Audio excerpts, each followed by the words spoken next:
بسم اللہ الرحمن الرحیم۔ السلام علیکم صلی اللہ علیہ وآلہ وسلم۔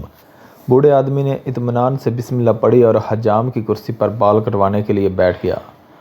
بوڑھے کے چہرے پر موجود نرم مسکراہٹ سے حجام کو بات چیت کا حوصلہ ہوا۔ حجام نے کہا، دنیا میں بہت سے مذاہب خدا کو مانتے ہیں، لیکن میں خدا کے وجود کو نہیں مانتا۔ مسلمان بوڑھے نے پوچھا، کیوں نہیں مانتے؟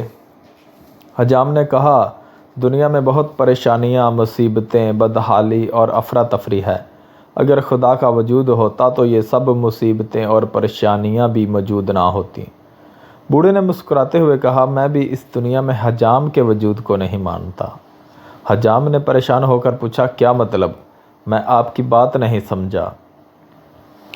بوڑھے نے حجام کی دکان سے باہر گزرتے ایک گندے اور لمبے بالوں والے شخص کی طرف اشارہ کر کے کہا، کیا تم اس شخص کے لمبے اور گندے بال دیکھ رہے ہو؟ حجام نے کہا، جی ہاں، لیکن اس کا میری بات سے کیا تعلق؟ بوڑھے نے نرم لہجے میں کہا، اگر حجام ہوتے تو لمبے اور گندے بالوں والے لوگ بھی نہ ہوتے۔ حجام نے کہا، ہم موجود ہیں، لیکن ایسے لوگ ہمارے پاس نہیں آتے۔